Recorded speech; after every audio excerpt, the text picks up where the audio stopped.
Greetings and welcome to another episode of Q Points Podcast. I am DJ Sir Daniel.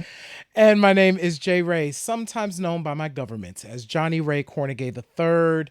What's happening, folks? This is not a test. It's not a recording. I see what you did there. You saw that? Thank you. I liked it too. That was right off the top of my head also. This is live. Jay Ray, we have not been live in some weeks now. Yeah, we have been. I was traveling for my family reunion, so we pre-recorded that show. By the way, shout out to Kelvin Watson. If you have not heard our libraries and literacy show, y'all need to go back and watch that because that joint is full of gems. It also kicks off our Q Up the Vote, and then of course last week we were in Atlanta for CMP's James Baldwin, and then we went to Brooklyn. So we've been on the road. Listen, so I know y'all saw the recap that we did while we were in Brooklyn at the Star Bar, and there was no exaggeration. I was fried. I don't think I've been so exhausted in my life, but that was just a taste of what tour life is going to be for Q Points Podcast. Yes. And so, it's going to be hotels and planes, trains, and automobiles. The hotel was not glamorous by any means. No. It was very no frills, but you know what? I love the experience. Yes. We had a great time catching up with the folks at Banji Boombox. Shout out to DJ Liquid. Yes. Shout out to DJ Mary Mack and all the fam that we got to meet in person, all the connections that we made. It was truly, truly an awesome event. Well, it was truly an awesome time to spend with you. Yeah. As you all know now, the event didn't take place because it got rained out. Yes. Mother Nature had her own plans for that day, but luckily enough, of course, One Monkey Don't Stop No Show. DJ Liquid is working behind the scenes now on setting up the new date for Banshee Boombox. So stay tuned for all of that. Of course, Q Points being the media partners that we are, will let you know exactly when that's going to happen next. But Jay Ray, let the people know what exactly they can do to get t-shirts like what they saw us wearing in the clips and the pictures from our Wow Weekend in Brooklyn. Yeah. So first of all, thank you all so much for tuning in. If you can hear our voices, see our faces, we really appreciate you. So to get that gear, you need to visit our store. First and foremost, that's store.qpoints.com. Store.qpoints.com has a whole bunch of stuff. We have bags, we have shirts, we have mugs, we have everything that you need to be fresh. So summer is winding down. We know y'all are finishing up your parties for the end of the summer. If you want to have something fresh for your Labor Day barbecue, you need to go on over to the Q Point store and pick you up something. We got something for everybody over there. So as I mentioned, you can hear us, you can see us.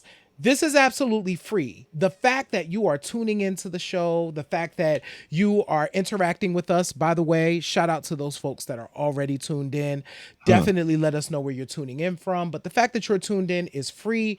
That is incredibly important. So thank you so much for doing that.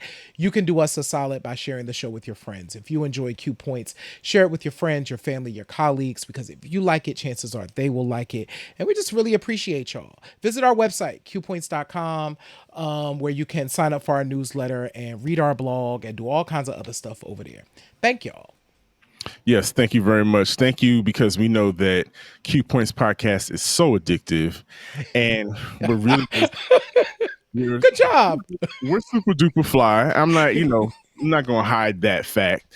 Again, it's just a recipe in our cookbook of the way we put together shows and just do awesome podcasts like the one we are during this episode, where we are going to celebrate the legacy of I can't stress it enough, intergenerational Yeah. excellence, just a pioneer, a visionary. Um, she's down to earth because we all live in the real world, and she's her mind is out of space at the same time. And I'm trying to think, did I miss any of them? Uh, uh, I think you Um, got all the. Did you oh do? You wait, didn't do. Okay. wait, here it comes. So You're like, nope. There's one more. I got it. every day we live our lives putting this podcast together. It's always under construction. So today is this episode is no different, because J Ray, we want to give flowers up and give it up to the one and only Missy Misdemeanor Elliott. Yes. So yes to all of that, and I would like to say something to the people listening and tuning in, Sir Daniel, because I just want y'all to know we can't possibly cover everything associated with Right. literally be here all night and into tomorrow breaking down all of the things. So what we will be doing during this conversation is contextualizing her work um in kind of the landscape, because she's literally, Sir Daniel, like shifted the way hip hop as a musical form moves. Mm-hmm. And coming into the game, like hip hop was already 20 years old by the time Missy showed up as a singer. You know what I'm saying? And then shifted everything. So that's what we're going to be talking about. So I just wanted to let y'all know. Y'all gonna be like, y'all not gonna talk about all the stuff she Right. wrote and all this stuff. Baby, how we gonna talk about all of that? How we gonna talk about it? Like J Ray said, manage your expectations. We're going to pinpoint some very specific things and have some specific discussion around them. But J Ray, you're absolutely right. We've been talking about doing a Missy episode for a minute, and I think it all started because of Friday, November 4th in 2023, when Missy Elliott became the first woman inducted into the Rock and Roll Hall of Fame for her impact as a hip hop performer, phenomenon, and an overall titan of Black music creativity. Think about that. In the 50 plus years of hip hop, because that's what we were celebrating last year, no woman behind the mic, behind the scenes, none of that. No woman has received that accolade in the realm of hip hop until Missy Misdemeanor Elliott. And we have our own theories of why that is, or, and maybe it'll come up in the discussion that we're having on this particular episode. But let me just run it down, just a quick history of Missy for you all. For those who don't know, and if you don't know this kind of stuff, then you're not a real fan. But but Missy Elliott is straight out of Portsmouth, Virginia, which is also home of your favorites, the NERD, Nerd. Those brothers, like when you think, I don't know what's in the water in Virginia. Oh, it must something in the water in Virginia. In Virginia, Teddy Riley. Yep. Teddy Riley is really out of Virginia also. Yep. So there's something about Virginia in the water that just brings something different to the musical landscape. But in 1988, Missy and some friends started an all-girl group called Phase, which later on became Sista. And then she joined forces with her classmates Timbaland and Magoo. They all went to school together, and they started recording demos and just doing stuff that burgeoning talent does. They get in the studio, they write songs, they produce demos. Well, in that same in 1988, around that year, um, Sista joined Devontae Swing's Swing Mob and brought along, of course, Timbaland, Magoo, but also in Swing Mob, hosted, like I said, by Devontae of Jodeci, if I didn't mention that. You had Genuine in the camp. Yep. You had Tweet in the camp. Yeah. I mean, these are heavy hitters. Now, but they all started together in that that music, that environment of the The swing mob, basement. the basement, where all they did was eat, sleep, and breathe music. Mhm. So, of course, something wonderful was going to come out of that.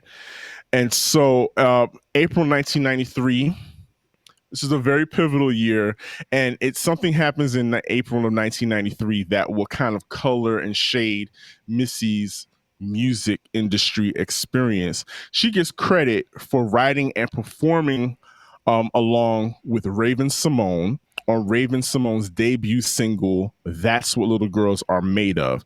Some of y'all remember that because she was, she had on the baggy clothes, and it's Raven Simone. Yes, she's Right. doing the bogle with her fingers. She's in a Jeep that she can't drive. Right. So, speaking of the Jeep that she can't drive, the person driving the Jeep is singing Missy Elliott's part and lip And we syncing. love that. And we love that person. We love that person. That person is actually Monica Payne Right. of the Girls fame. Mhm. Some of you, if you are a real true Yeah. schooler and know your R&B history, you know about Monica Payne and her stint with the Girls, as well as the group Terry and Terrible. Monica. And then she also became a industry insider after that. She still works in the music industry. So anyway, that happened because Missy Elliott was not invited to be in the video.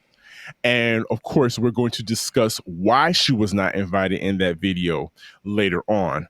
But I'm sure you can figure out why. So that goes on.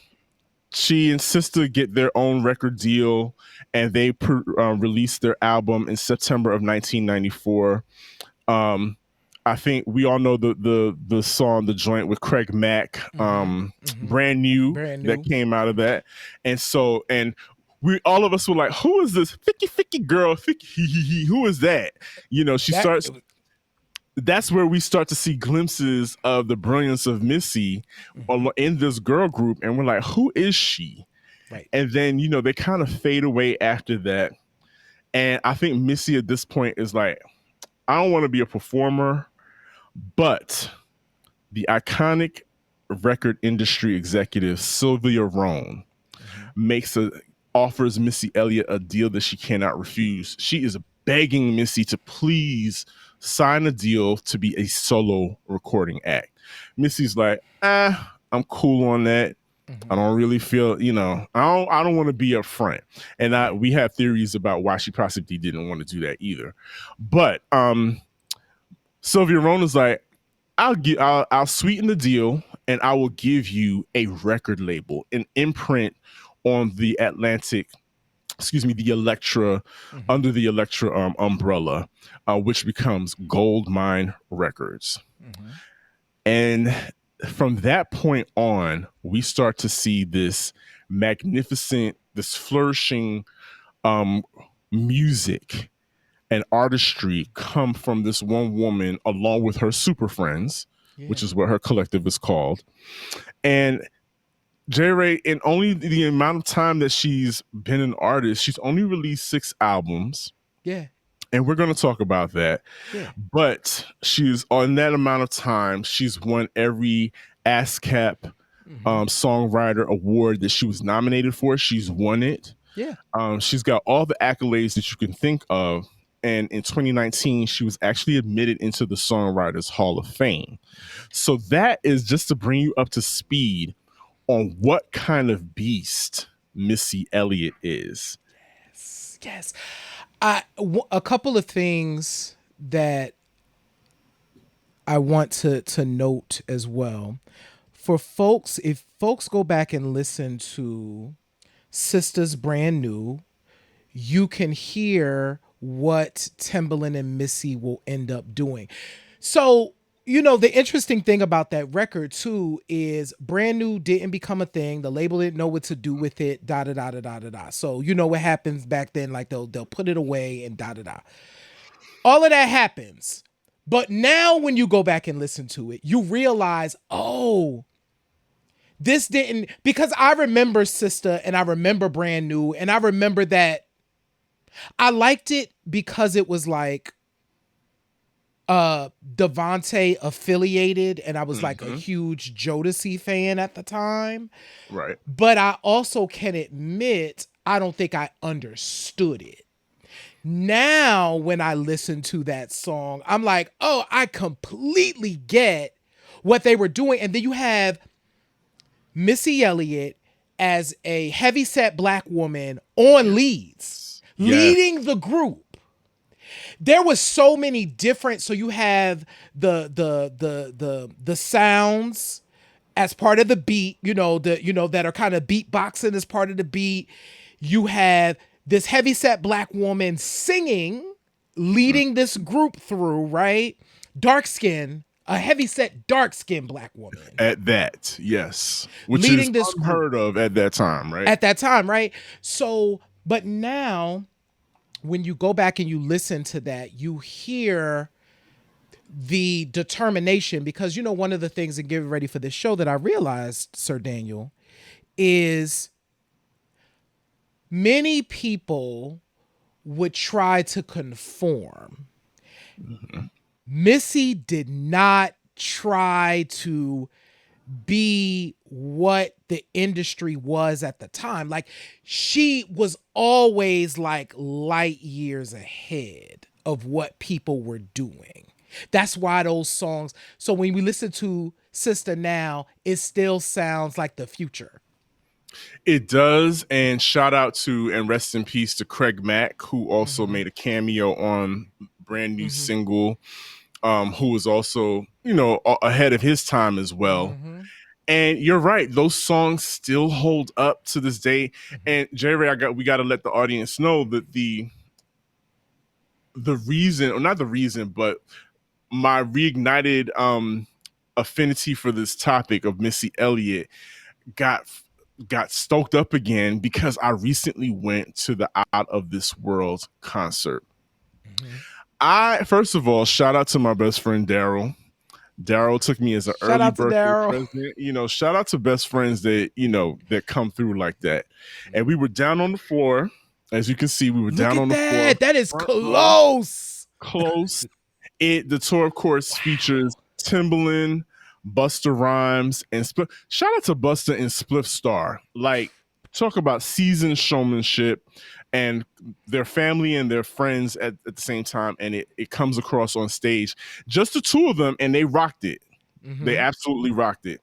And of course, Ciara doing her thing, who has grown as a performer.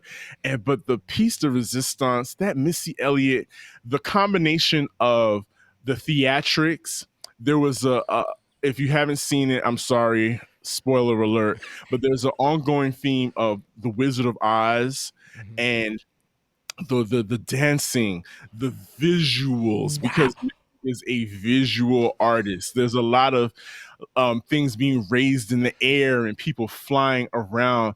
It was, I agree with you, Kyriakos, in the chat. It was the absolute best concert I have been to in a long time. I am not afraid to admit I started crying a little bit during the Mm. performance because I was sitting there just thinking about seeing this girl, being introduced to this girl when I was 19 years old, and thinking, maybe this is just another flash in the pan because you just didn't know a lot of groups came and went in the Plenty. early 90s, right? Mm-hmm. But here is this grown woman who celebrated her 53rd birthday last month out on stage giving 100% with rapping, singing, choreography, remembering where the marks are because she's got to get on this floating platform and Yeah. rap to us from the sky. It made me think of I had those flashes of we've seen Beyonce flying through the air Mhm. on Renee during the Renaissance, but this part right here where she's floating on the platform, Yeah. I thought about Tina Turner. Yeah. It made me remember Tina Turner and that moment where Tina was standing on that crane out amongst those thousands of people with nothing holding onto her, no harness or anything, just pure guts and singing her brains out. Missy is carrying on that tradition at Yeah. 53 years old, mind you, which is you're supposed to be old and washed up at 53. But no, sis came back around and sold out the arena, and she has been selling out arenas across the country since the beginning of this tour. So, couple of things. The the fact that this is her first headlining tour Mm-hmm. Mm-hmm. is crazy because I didn't realize that until obviously they started doing the promo. So this is her first headlining tour. I caught a piece of an interview that she did for like CBS or ABC or one of the people.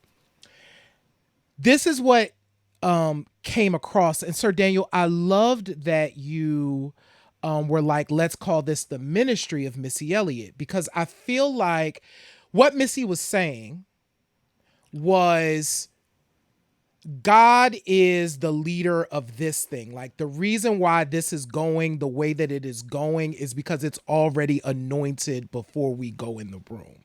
Say that. So there is a ministry to this that she is able to lean into. So that's one thing. The other thing that was apparent in that interview, because the interviewer asked her who is Missy Elliott, and she, without missing a beat, was like, Missy Elliott is a genius, is a visionary, is, but also is very humble and very shy. And I'm like, she is fully aware of who she is Mm-hmm. and what her worth is. And you can, and that's not, you know, there are so many people running around here talking about that they geniuses. Missy has been showing us her genius for more than 30 years. So she can sit in that seat and say, no, like, look at what I've done. She's absolutely the real deal. And I don't want to negate the fact that this is a woman who has suffered with Crohn's disease for Yes. years. She is at a point in her life where she did was she stepped back and she took care of herself, Mm. and she's got, like most of us, she's battled her weight for most of her adult life. Now she's at a place where she's comfortable in her body, and she's able to get on stage and give it 100%. I mean, like we like to say all the time, running circles around a lot of these new acts. It's not a joke. It is not a joke. I really want aspiring artists to look at this woman and look at her work ethic and look at what it takes to actually entertain people. Mm. And you might not be able to do it on her level because, of course, this is 30 years of Yeah. work. She's got the flash and the boom bow to give to us because that's 30 years of work. But you can build up to that if you're serious about it. If you're Mhm. serious about your artistry and who you are and as a person in this industry of music and Mhm. artistry of music. But you know what? You mentioned something earlier when talking about Missy fronting the band Sista Yep. as a thick up, chunky, whatever you want to call Yep. her, dark skinned black girl.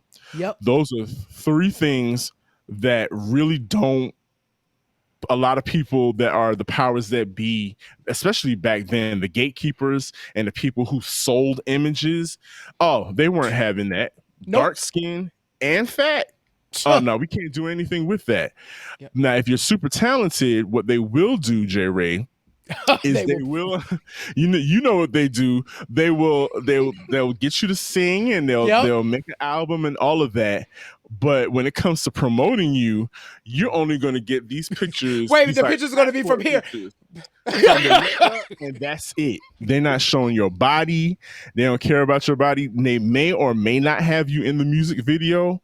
the Your the own industry, damn music video. in your own music video, and the industry is just notorious for that. It was notorious for that. And so just, I think we need to take time to discuss the physicality of being Missy Elliott, and what comes along with that with hair. Like, when we first of all, Missy, when she was with Sista, they had the typical black girl slick down edges with the The fake ponytail. ponytail, which was cute, which was Right. and uniform, so it made sense, and also became their logo, because Mm-hmm. their logo had the Yep. ponytail with the swoop in the back. But that's such a black It girl is. thing. Seriously, that's such a black girl thing. And then when she came out again on her own, she came out with finger waves. And J Ray, finger waves weren't necessarily celebrated, No. especially outside of the South Yep. and outside of the East Coast. Finger waves weren't always necessarily celebrated. It meant you had short hair. It meant Yeah. you have hair long enough to do anything with. Yeah. And again, she's a big girl. Right. So there's a lot of things. So you said something earlier, and I think this is the perfect time to bring it in. Um, I can't imagine what Missy, knowing what the industry was like, her existing in her body, and then people telling her, "No, I need you to be out front."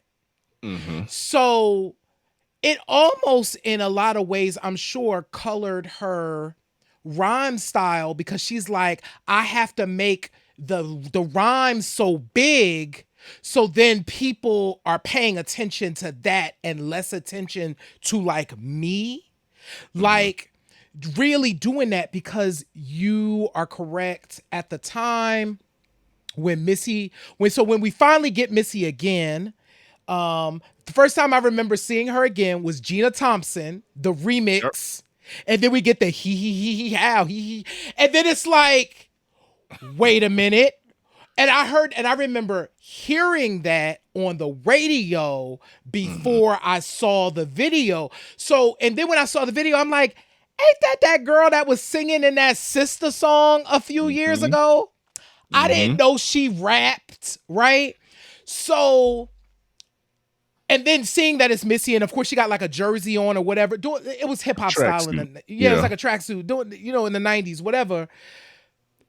The confidence of the way she had to show up, the confidence that she displayed in how she showed up, and the talent of it. It was so. It was like, okay, this is different. Busta had already been doing his thing, right? So we were about to get Woo Ha. It either had come out or it was coming. Um, so she was almost like the woman version of that. And him, in so many ways, right, having to overcome a lot of that as well. Like, in terms of look stuff and what hip hop was moving to. Mm-hmm. I feel like they, in so many ways, were kind of walking this parallel path of like, in order to stand out and be taken seriously, we have to do something different. And I do want to bring in this statement from Kyriakos, because I think this is interesting. What Kyriakos in the chat in YouTube, shout out to Kyriakos, shout out to Trey, shout out to Leah Barnes has a great podcast called In the Mix with Leah B. She's over on Instagram. She shouted us out a second ago. But Kyriakos said, Missy really studied Michael Jackson and built upon that, in my opinion. Kyriakos, I'm curious. I would love for you to expand on that in the chat. But that's a really interesting thing. Mm-hmm. Because it was very clear, why I thought that was interesting is it was really clear that Missy studied, and looking at the concert, she studied the greats, and was Mhm. like, I have to be that. So I have to be unique. I have to be different. I have to have my own style and I have to lean into it. So one of the stories that's always stuck with me about Missy is that she's an only child, and that's something that I Mhm. immediately resonated with me because I'm also an only child. But she tells a story of creating an audience of her dolls and performing for them. That's And adorable. so in that, I get it. It became all too clear to me. It was like she has been visualizing these moments since she was a child. And so it doesn't surprise me that Michael Jackson and Janet Jackson, very visual artists, are people that she likens herself to and that she studied because she had a lot of time to do that. And as an only child, your imagination is truly your Mm. best friend. And so that's why she's out of Mm. this world, for lack of a better term. But I want to go back really quickly. There's a point that I don't want to miss. Shout out to Sylvia Rhone, Mhm. because Ooh. Sylvia Rhone is an executive in this industry. She's also a Black woman. And so I I'm assuming that Sylvia obviously knew what Missy looked like Mhm. and said, you absolutely have to be in front. You absolutely have to be a solo artist because there are girls growing up who will look like you and need to see you be the front woman of whatever it is that you're doing. They absolutely need to see you. And so shout out to Sylvia Rhone for possibly at that point seeing something in Missy that Missy couldn't see. Because a lot of Mm. times it takes somebody on the outside looking at us to tell us, no, you're great.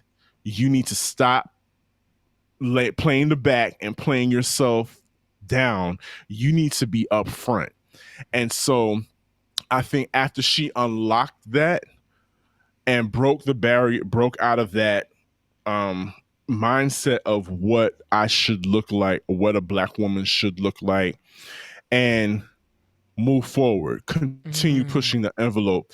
Because, and we're going to talk about She's a Bitch in Yeah. a little bit more, but one of the things I remember specifically was when She's a Bitch came out, she was actually ridiculed for the moment where because she's in complete blackface and Yeah. painted black, Yeah. bald, and this very kind of harsh, um very strong image of, but she's absolutely a woman Mhm. with diamonds studding her Yeah. face and everything, and the studs, and just how people were they were using terms like cyber mammy to describe Missy Elliott. Yes, Wow.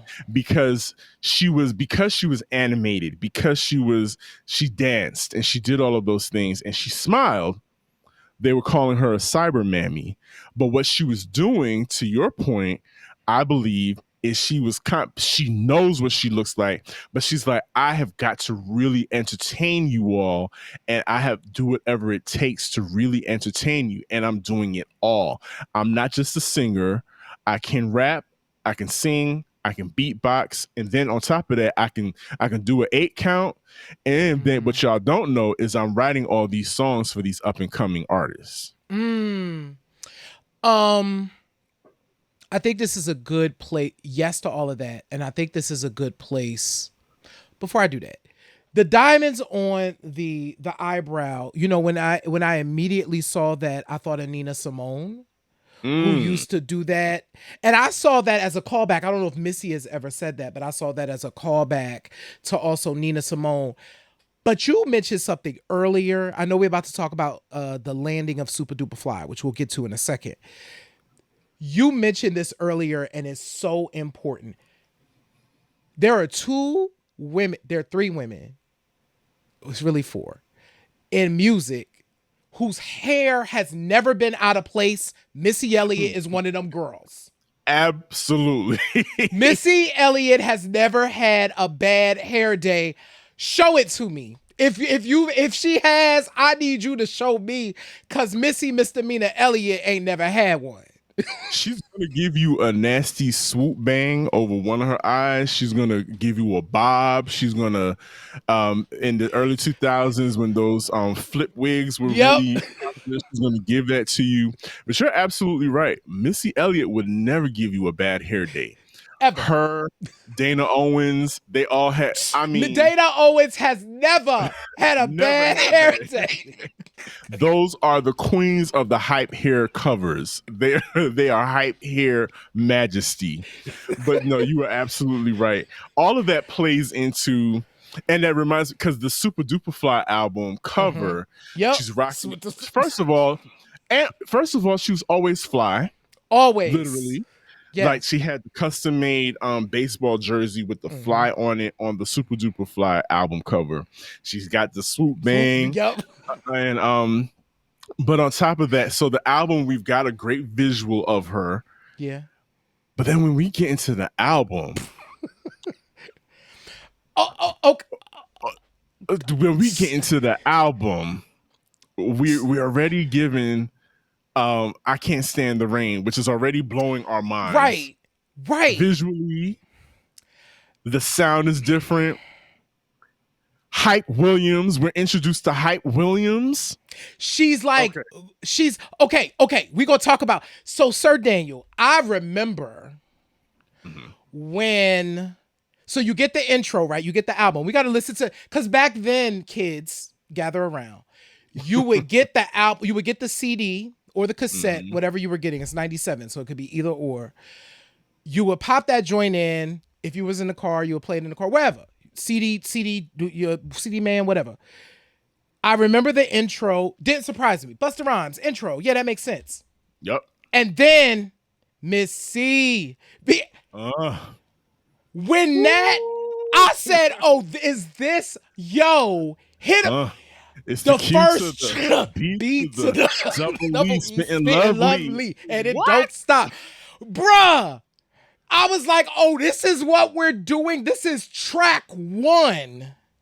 Out the box. First of all, this is Missy's solo album, the first track on Missy's solo album, but she has Lil' Kim open it up for her, which means that Missy's not scared to share the spotlight with a bad bitch. She's like, okay, Kim has already been out here. Kim has already killed the scene, has already carved the lane out for herself.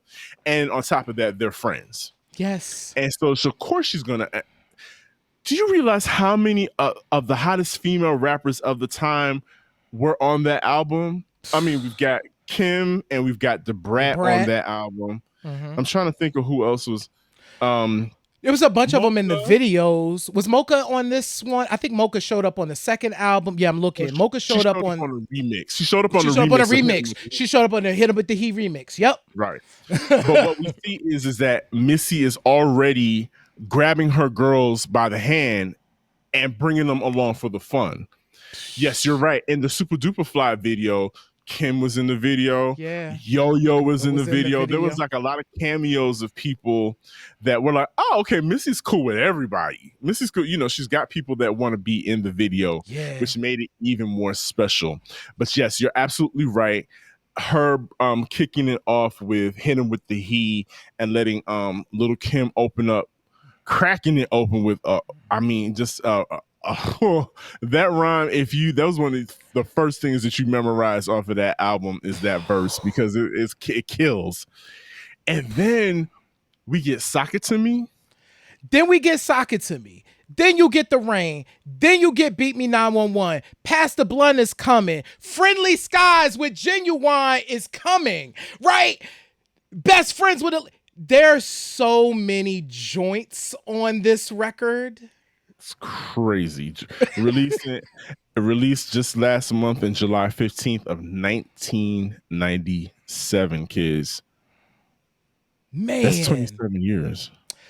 27 years. And what's crazy about this record is it still sounds fresh. This is They Reminisce Over You. I'm Miguel. And I'm Christina. They Reminisce Over You is a podcast that celebrates and honors the best in music, movies, and TV from the past. We get into the careers and legacies of some of the biggest names in hip hop, R&B, and pop culture. From discussing the groundbreaking music of Missy Elliott and Mary J. Blige, to exploring iconic moments in TV and film like the chaos at the 95 Source Awards. They Reminisce Over You has something for everyone. So join us as we reminisce over the artists, movies, and TV shows that have shaped our lives and continue to influence popular culture today.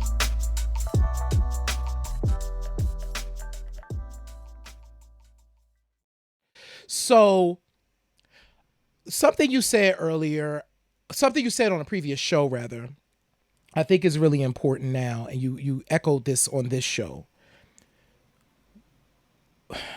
We need artists and commercial artists today like a Missy, so that young girls, like when you're talking about the girl who's on the reality show, so that they can look to and be able to like see what's possible.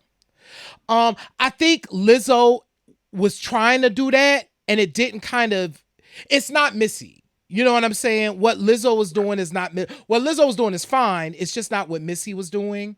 I think the point I'm making is we need more Lizzos, we need more Missies, we need more of these women occupying the space in the commercial space, and not being boxed in. To your point, Sylvia Rhone had to figure out, or had to be like, this is different. It sounds like nothing that anyone else is doing. And Sylvia clearly was like, I can sell it. You know what I'm saying? We could sell this. We need more people taking chances, because I do think that Missy was like willing to go so far that you had to be willing to take a chance. And so this record was like one big chance of like, this is either going to work or it is not. And it worked. And clearly it did. It worked. And to your point about Lizzo, I think Lizzo lives in the legacy of Missy Elliott. She's Agreed. continuing it, because what you were going to get from a Missy Elliott is, like I said earlier, is like Missy understood the importance of showmanship. Early on, we saw that she was not afraid to go all out for an image, if it meant a costume that was out of the ordinary, if it meant being painted up like a Barbie doll and moving yourself mechanically to the beat, mind you, man, moving yourself to the beat, and beatboxing. Like, let's hold it real quickly right there. There's not a lot of women that carried on the legacy of beatboxing like Missy. You had, Baby D, of course, was part of JJ Fad. She does her beatbox. K Def from the, oh God, what was the name of that song? It was from back in the 80s, but she was beatboxing on that. But beatboxing is a hip hop tradition. It's a hip hop tradition that sometimes gets left by the wayside because a lot of people don't take it seriously, because there was a kind of a comic aspect to it. There's something funny about it. Of course, we have the human beatbox. We got Dougie Fresh, but Missy including sound effects in her rhymes, in her rhyme schemes and whatnot, was just like something that typically other women weren't doing. And she was like, nah, I gotta really push myself and push my pen and push my showmanship to another level, because there's a lot riding on this. A lot of people, I've got a lot riding on this. And so, to your point about that, but and dancing. Now, and this is in the beginning where she was, like we said, she was a heavy set girl, but she kept up. She was working with Fatima, hi-hat, all those choreographers and stylists, but she kept up. She did not, I don't think she never said, oh, I'm just going to sit back and let the dancers move. No, I'm going to be a part of this ensemble, which was very clear during the concert. Well, and I think to that point, so we talk about beatboxing as, you know, that's just such a core element, and you're absolutely right. We leave it behind. But Missy also respects the importance of the dancers. It's very much like what Janet Jackson does. Like, it's very clear that she understands that part of hip hop tradition is you have like like a DJ person, you have like an MC, and then you have dancers, right? And as an MC, I got to get it on the dance routine because that's part of the show, right? Exactly. And I want, okay, another lesson, gather around. More MCs need to do that today. More dudes need to do that today.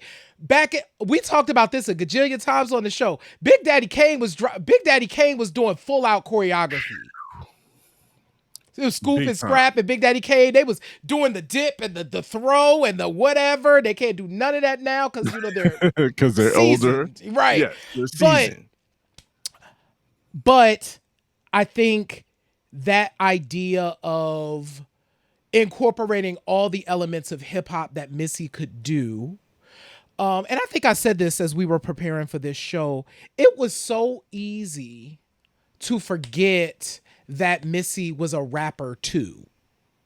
Even though she rapped all the time, it just always seemed to me that she like rose, like she did like so many things that it would be like, so when she would end up on like top 10 women MCs of all time, you'd be like, oh yeah, that makes sense. Missy does rap too, but she also sings and she also writes and she also dances. She also like visualizes all of this stuff.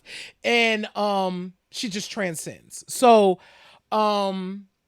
which of course, as we move through the albums, we'll definitely talk about She's a Bitch, which is from the second album, The Real World. But I also remember crossing over. So when Miss E So Addictive came out, what was it? Get your freak on. Get Your Freak On. My God in heaven, that song. I never have to hear that song again. Love you, Missy. Every white person I knew. My God. I just remember something really funny. Go ahead, finish. But the crossover of that song, and it became a pop culture phenomenon, which of course was not Missy's last, because then you get Work It, and then you get like all of these phenomenon songs, right? Missy was responsible for at least 3 of them.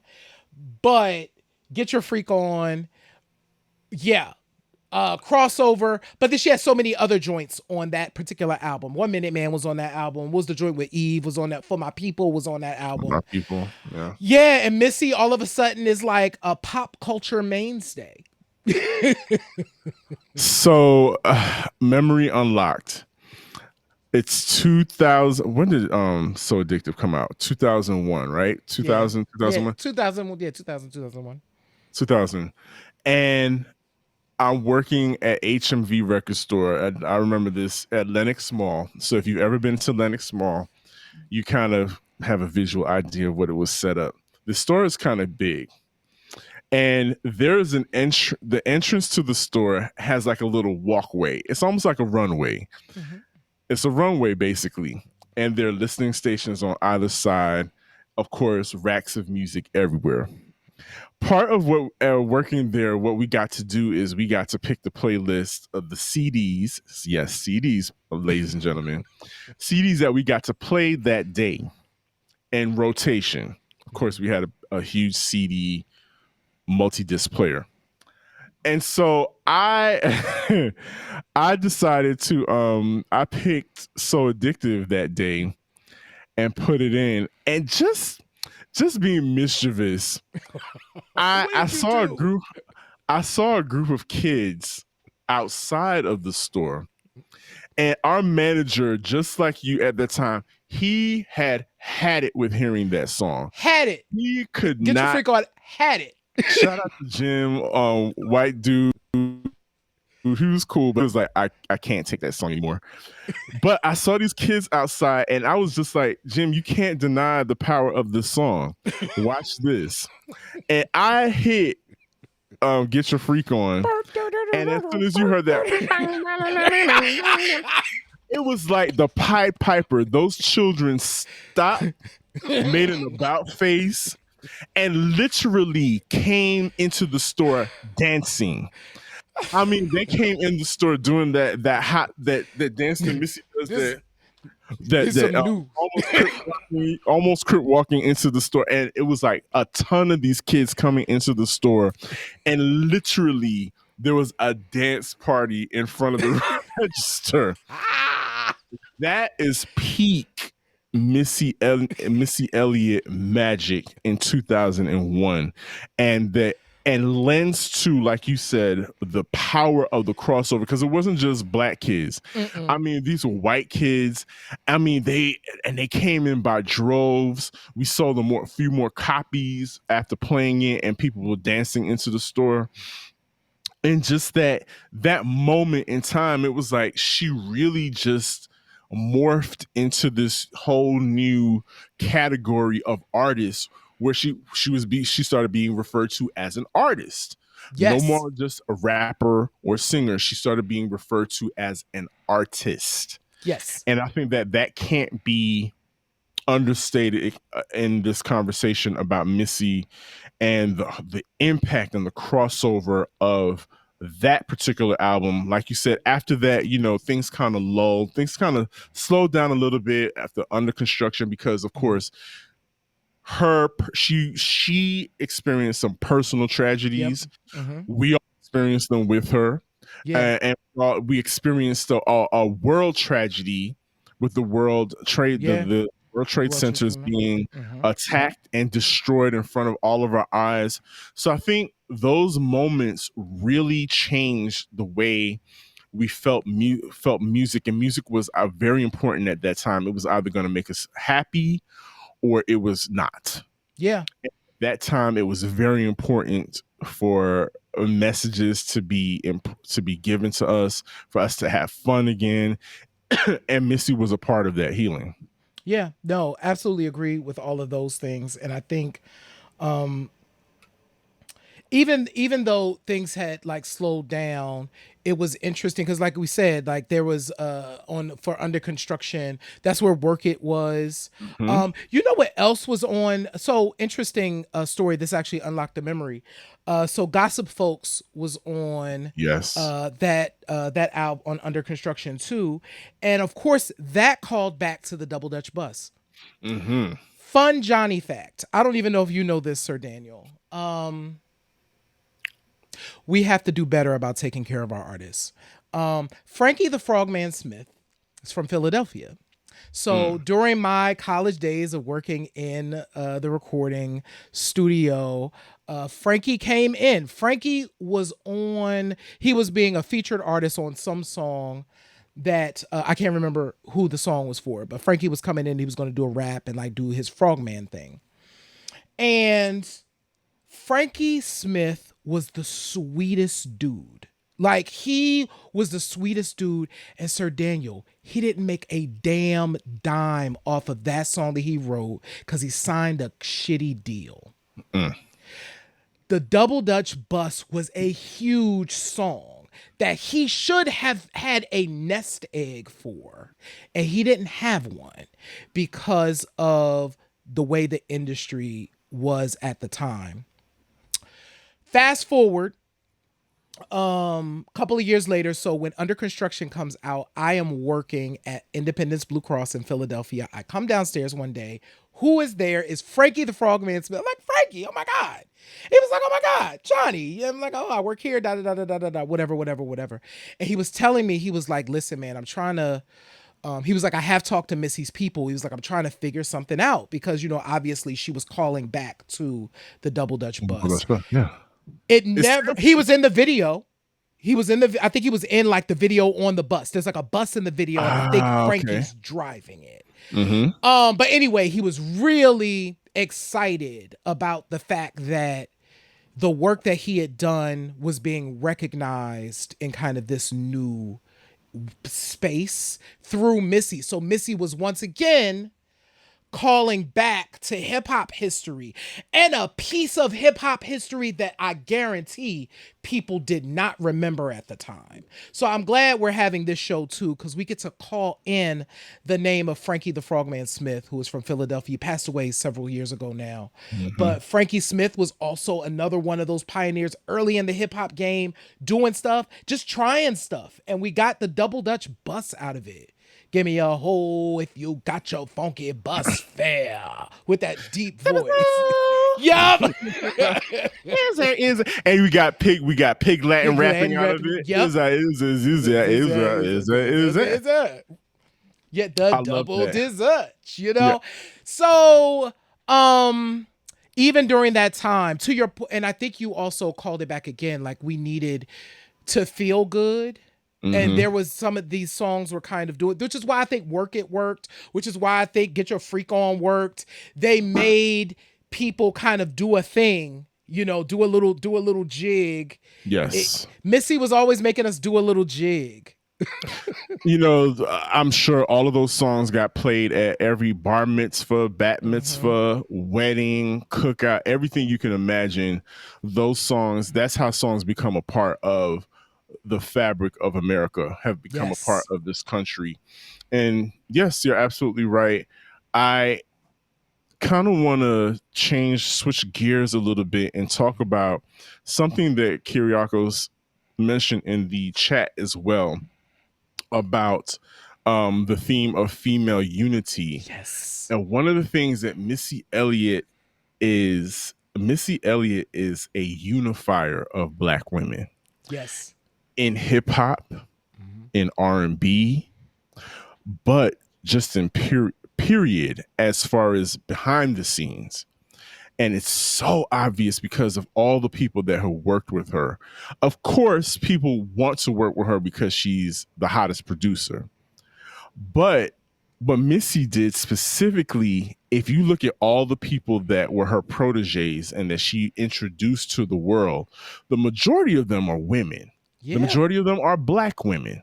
Yep. And I think it started, even though Aaliyah was already introduced to us, but I think we're all in agreement when we say that Missy and Timbaland kind of redirected Aaliyah's, reintroduced and redirected Aaliyah's career to us. Oh, yeah.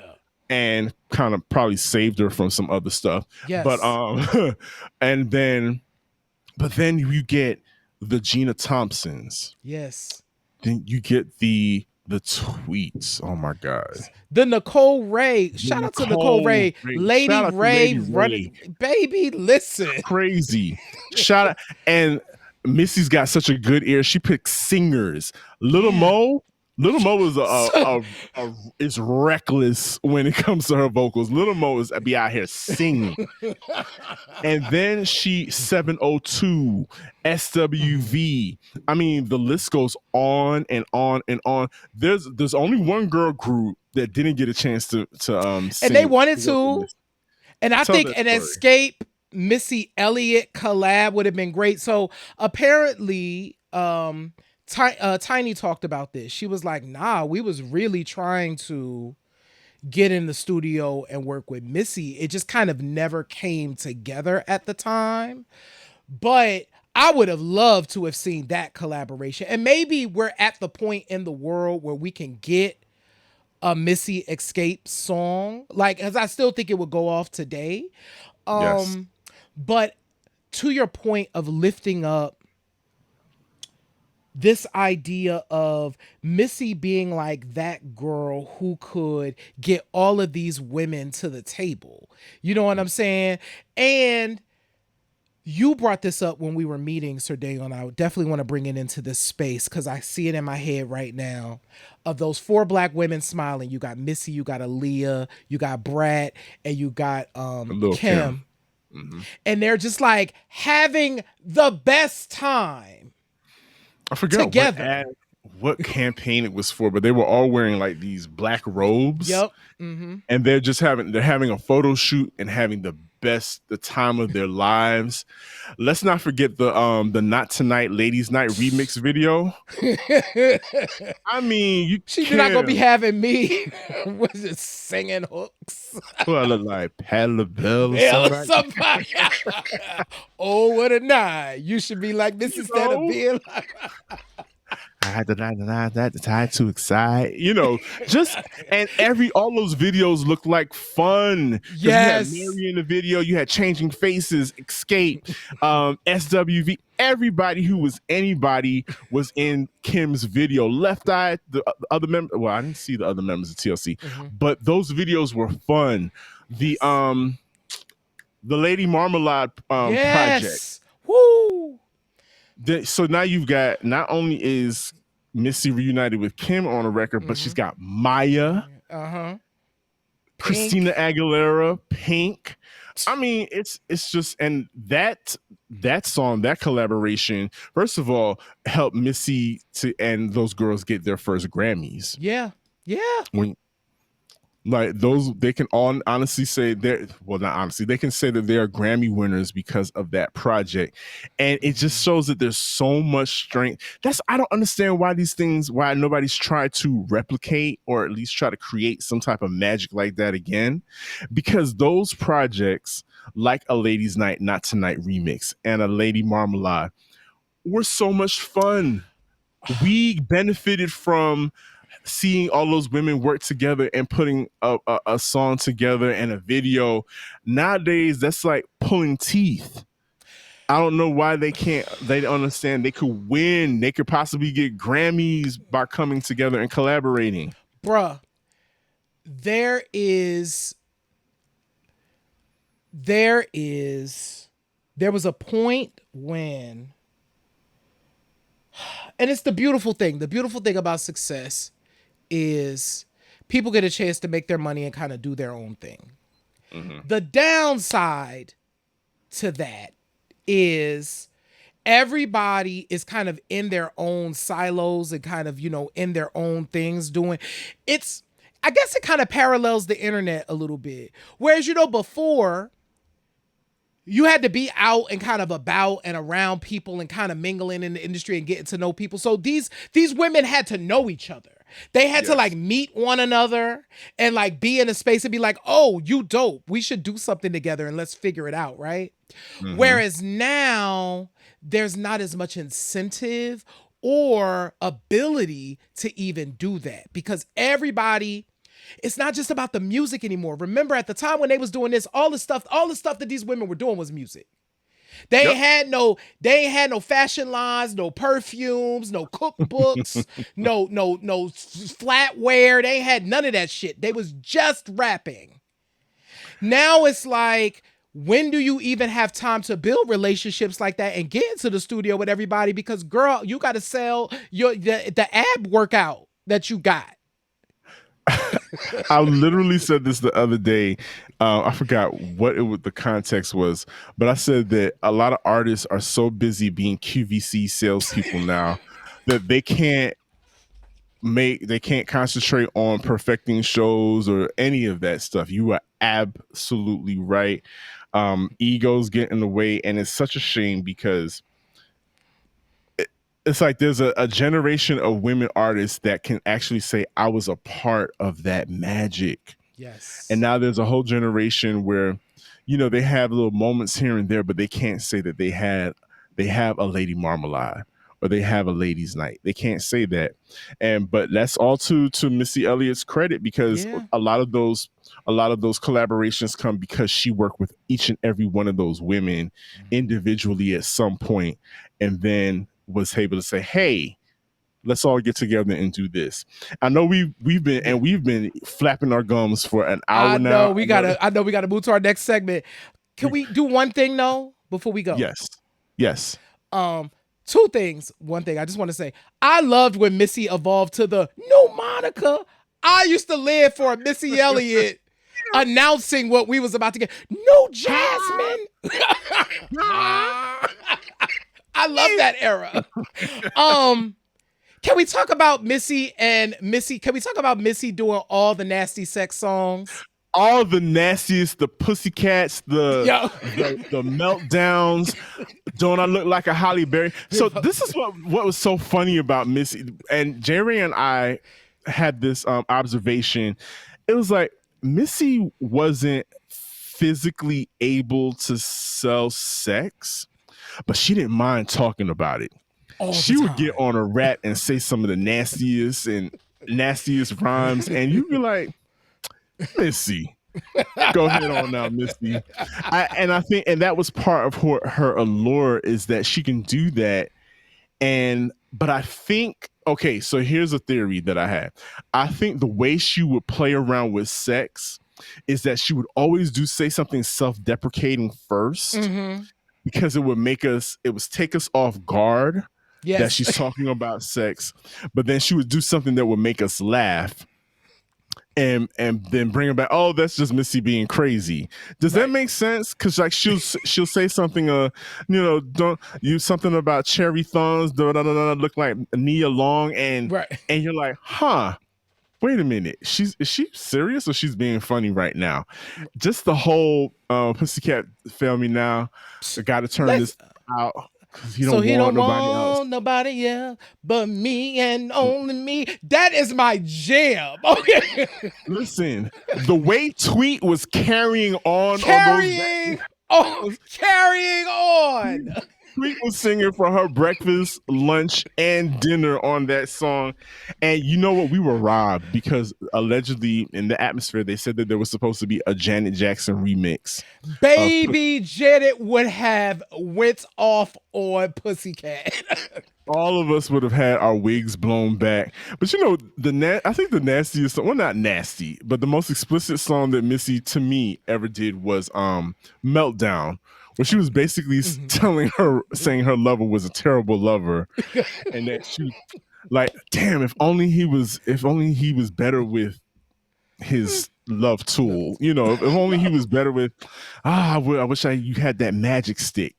But Missy that's part of her brilliance, though, is being able to be sexual but not disgusting, because people would say that I don't remember what they were saying about her versus Kim as far as being sexual, but to me, they were on the same playing field.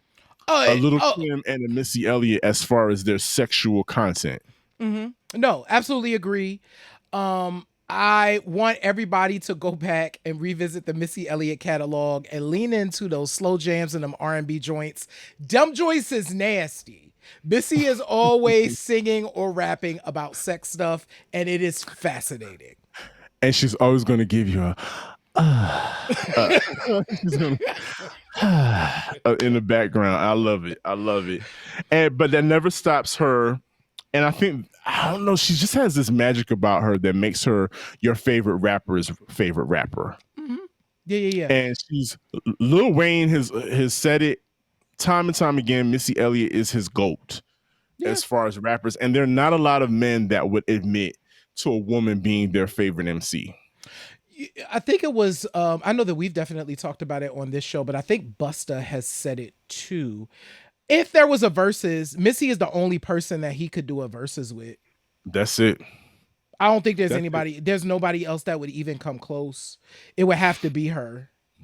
Yeah, and that was all too evident during that tour, because they shared the same energy, the aesthetics, all of that. That's what made this show a perfect marriage. But J-Ray, we have been talking these people's ears off. I'm gonna put my air on. You see, I'm sweaty. Child, I got it sweaty in here. I'm gonna put the air on. It's Missy talking about Pussycat that got you swaying. Thank you for sitting through this episode and listening to us go on and on about Missy Elliott. J-Ray, let's just remind the folks one more time, because I think we got some new viewers. Yeah. Let's just let them know real quick how they can continue to be ongoing viewers of Q Points Podcast. Thank y'all so much for hanging out with Q Points tonight. If you can see us, if you can hear us, That is an incredibly important thing. We need y'all listening, watching the show. Y'all can do us a solid and share the show with your friends, family, colleagues. If you enjoy Q Points, chances are they will enjoy Q Points too. And it's a way to spread the word about the show. So please, please consider sharing the show. And that is free. Other free thing that you can do is visit our website at qpoints.com. You can join our newsletter. You can read our blog. You can just go around the website and kind of hang out, read all about Q Points and what we got going on. That is free too. If you want to get some of the fresh gear that Q Points has, you can visit our store at store.qpoints.com. We have shirts, we have hoodies, we have mugs, we have bags, we have everything you need to stay fresh. And it helps us to keep the lights on over here in Q Points land, y'all. That's right. Couldn't say any better. So, as I always say, in this life, we have a choice. We can either pick up the needle or we could let the record play. I am DJ Sir Daniel. And my name is Jay Ray, y'all. And we put our thing down, we flipped it and reversed it. This has been Q Points Podcast, dropping the needle on Black music history. We'll see you on the next go round. Peace.